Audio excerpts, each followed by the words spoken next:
Gentlemen, may I have your attention, please?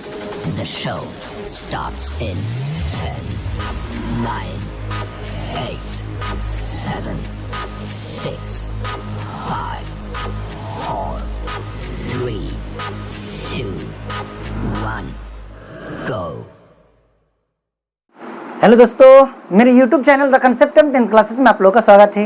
रोज की तरह मैं आप लोगों के सामने हाजिर हूँ। इससे ठीक पहले वीडियो मैंने आप लोगों को क्वेश्चन नंबर 2 बताया था। उसमें क्वेश्चन था क्या चीज विषम संख्या किस रूप का होता है, 6q + 1, 6q + 3 या फिर 6q + 5 के रूप का होता है। तो समय को बर्बाद किए बिना, इधर उधर की बात किए बिना हम लोग जल्द से जल्द कॉपी कलम निकाल लेते हैं और देखते हैं एक्सरसाइज NCERT का कितना एक्सरसाइज आप लोगों को पता चलना चाहिए। जल्दी से बोलेंगे 1.1। तो जी हाँ दोस्तों, आपका अगला क्वेश्चन है क्या चीज 3 नंबर और 4 नंबर में देखते हैं क्या क्वेश्चन कह रहा है। तो सबसे पहले कोई काम को करने से पहले हम लोग क्या करते हैं, क्वेश्चन को समझ जाते हैं। जिस काम को हम लोग को करना है उस काम को भले होते हम लोग जान जाते हैं। तो तैयार हो जाइए, पहले क्वेश्चन पढ़ लेते हैं कि क्वेश्चन में कह क्या रहा है। समय को बिल्कुल इधर उधर नहीं करेंगे। यदि आप अच्छी तरह सीखना चाहते हैं तो हमारे साथ अंत तक बने रहें ईमानदारी पूर्वक। जी हाँ, बिल्कुल ईमानदारी पूर्वक, बेईमानी से नहीं। तैयार हैं? तो हम मैं पढ़ रहा हूँ। क्वेश्चन कह रहा है किसी परेड में, परेड समझते हैं जी, कहीं परेड होता है, बहुत सारा आर्मी होता है और आर्मी जब एक साथ परेड करता है, लेफ्ट राइट, आगे पीछे मुड़, दाएं मुड़, सावधान, इस तरह का बात होती है ना। आप लोग देखे होंगे। देखिए स्क्रीन में कितना सुंदर सुंदर परेड आप लोग को दिखाया रहा है। देखिए आप लोग अच्छा से देखिए, इधर देख लीजिए अच्छा से परेड कैसे हो रहा है। देख पा रहे हैं? इधर इधर इधर देखिए, देख लिए। तो वही कह रहा है यहाँ पर। क्वेश्चन क्या कह रहा है देखेंगे। क्वेश्चन कह रहा है किसी परेड में 616 सदस्यों वाली, पहला बोला है कि पहला जो झुंड है वो कितने का है, 616 का है। 616 सदस्यों वाली एक सेना आर्मी, एक सेना जो आर्मी है, एक ग्रुप है, उस ग्रुप में 616 जो है सदस्य हैं।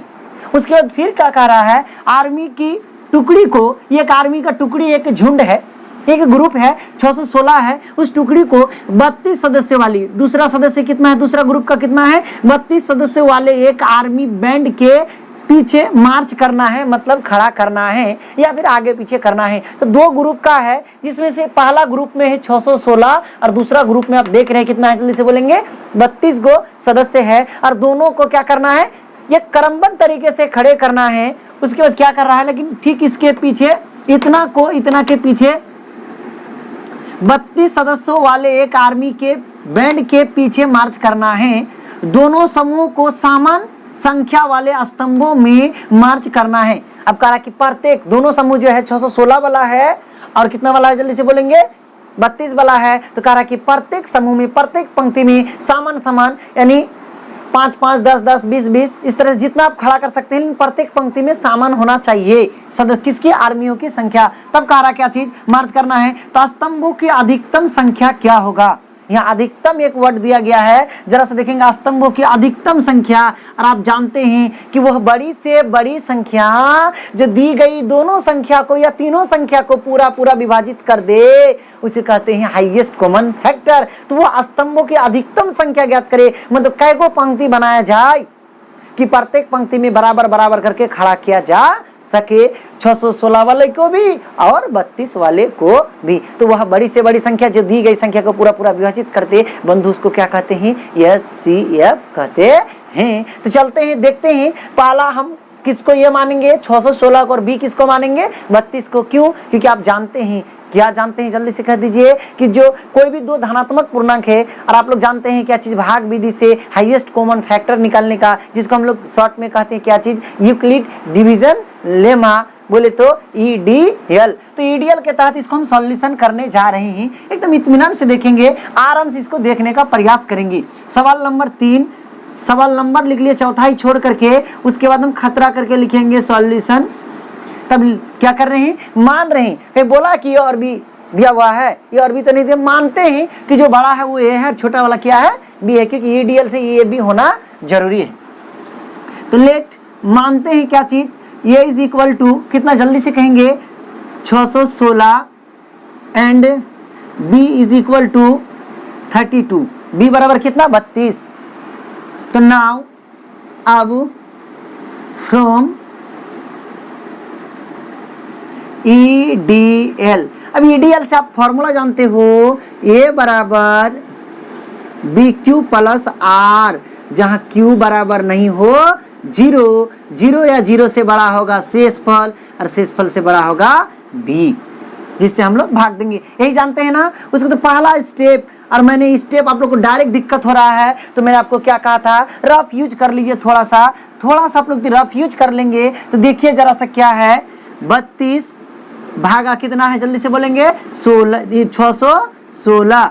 तो भाग ईडीएल का पहला स्टेप, और पहला स्टेप देखने के लिए आपको करना क्या होगा, सबसे पहले हम लोग को भाग दे लेना होगा। जैसे देखिए हम भी रफ यूज करके भाग दे करके रखे हैं। तो पहला स्टेप में भाग कितना में दिए हैं, ये का मान कौन है जरा सा कहेंगे, 616। भाग किससे दिए, बी बोले तो 32, तो 32 से भाग दिए तो भागफल आ गया कितना, भागफल आ गया 19, और शेषफल कितना बचा है जरा सा देखिए, तो शेषफल बचा है 8। शेषफल 0 नहीं हुआ तो हमको और भाग देने की जरूरत है। दूसरा स्टेप में आ जाएंगे भाई मेरे, तो दूसरा स्टेप में 32 में भाग दिए हैं, किससे भाग दिए तो 8 से भाग दिए हैं। तो 8 से भाग देने पर भागफल कितना आया है, क्यू का मान, भागफल आया बंधु 4 और शेषफल आ गया है 0। जैसे आ गया शेषफल आ गया 0 तो अब बन गए हीरो। क्यों, क्योंकि आपका आंसर आ चुका है। किससे भाग दिया, 8 से भाग देने पर पूरा भाग लग गया। तो आप कह सकते हैं अतः, या बोलिए HCF अब कितना का, 616 और 32 बराबर कितना हो जाएगा, 8 आ गया। इसके मतलब आप कह सकते हैं, या अतः की जगह यहाँ इसलिए कह दीजिएगा, दोनों का मीनिंग लगभग एक ही है। अतः आपको पता चल गया, या आप लिख सकते हैं क्लियरली, या लिख सकते हैं हेंस, क्या लिख सकते हैं, अधिकतम स्तंभों की संख्या। देखिए जरा सा, अधिकतम स्तंभों की संख्या, अतः अधिकतम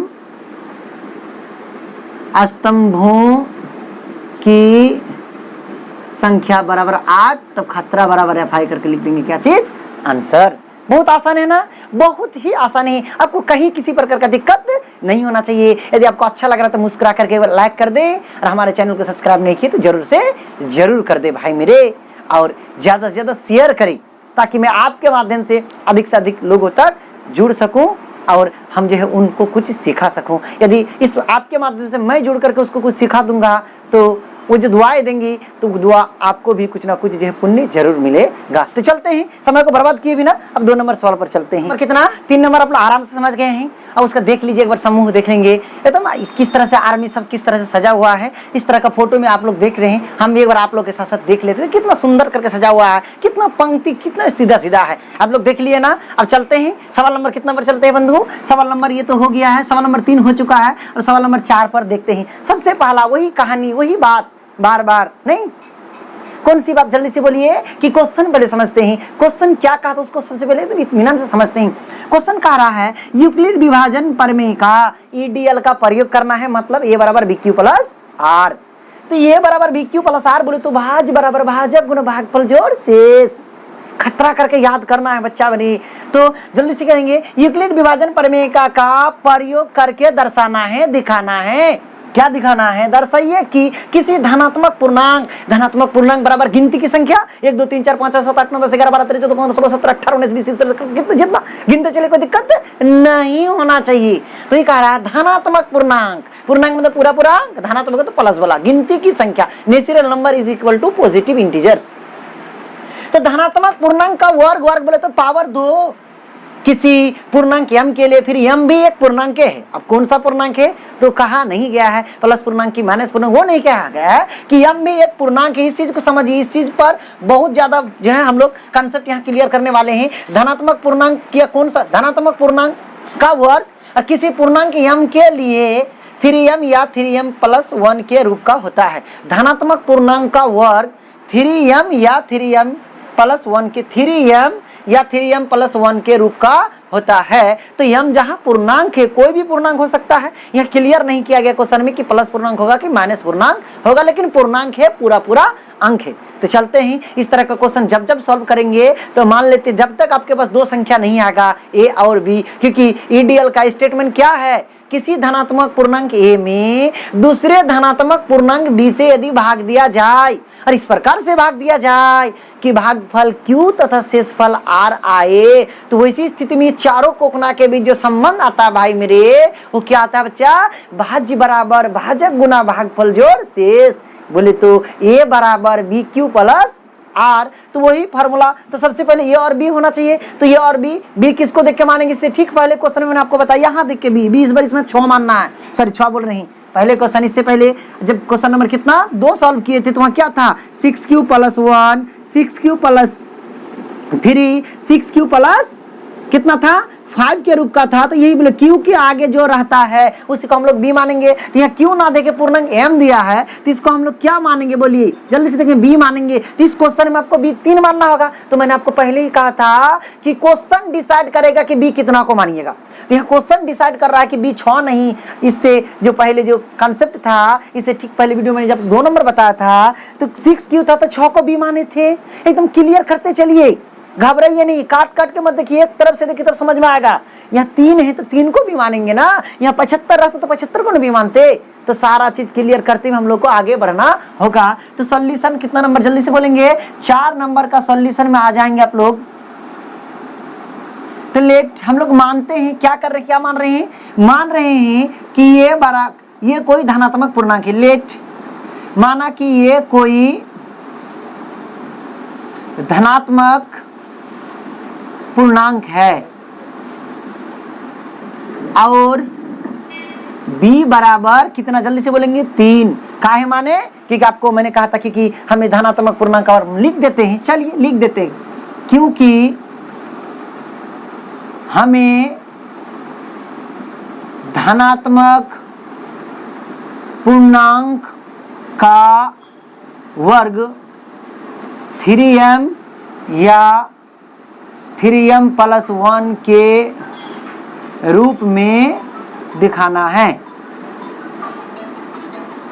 तो क्वेश्चन सॉल्व करने से पहले हम लोग मानते हैं। तो देखिए आराम से देखिए, यहाँ लिखा हुआ है मानते हैं, माना कि ये कोई धनात्मक पूर्णांक है और b बराबर 3। क्यों b 3 माने, यहाँ देखिए जल्दी से देखिए, 3m या 3m + 1 के रूप में, यह 3 है इसलिए b को 3 मान लिए हैं, b बराबर 3।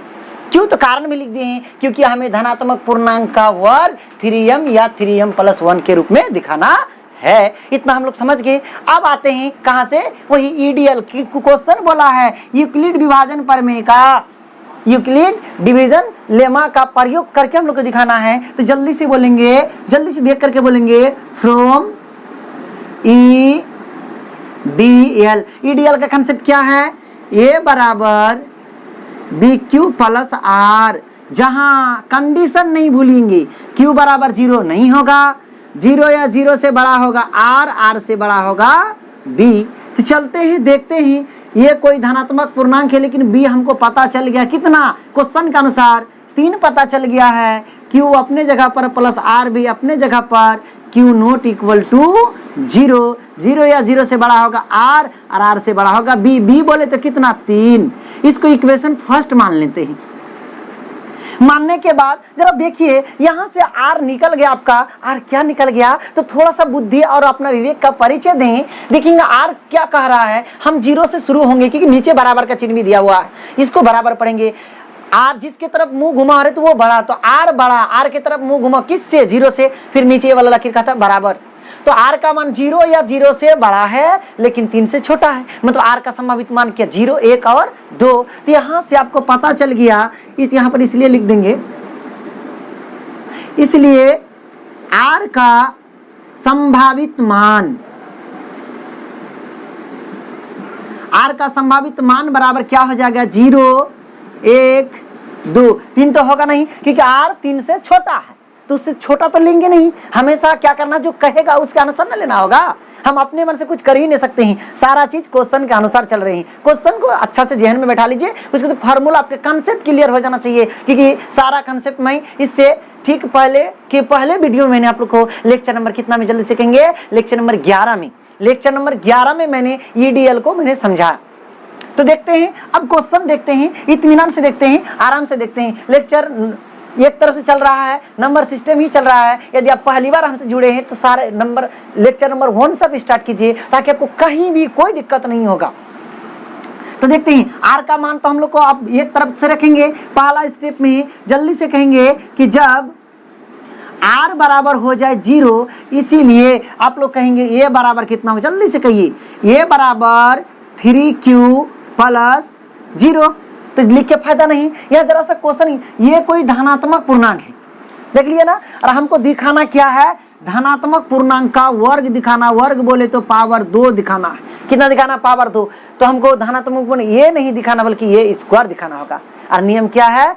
स्क्वायर की जगह तो दोनों तरफ। तो बस यहाँ तरफ आप लोग क्या लिख सकते हैं, इधर स्क्वायर करेंगे तो उधर भी तो स्क्वायर करना होगा भाई। 3q + 0 मतलब 3q, इधर भी तो स्क्वायर करना होगा, इसलिए ये स्क्वायर बराबर, इसको लिख सकते हैं आप लोग 3 × 3q का स्क्वायर लिख सकते हैं ना जी। नहीं तो फिर से देखिए, इसको 2 बार लिखिएगा। हम इस तरह से क्यों लिखे तो जरा आपको पता चलेगा। इसको बराबर में आप क्या लिख सकते हैं, इसको बराबर में आप आराम से लिख सकते हैं क्या चीज, 3m। तो m किसको मान लिए, जल्दी से कहेंगे, जहां m बराबर आपको लिखे हैं 3q²।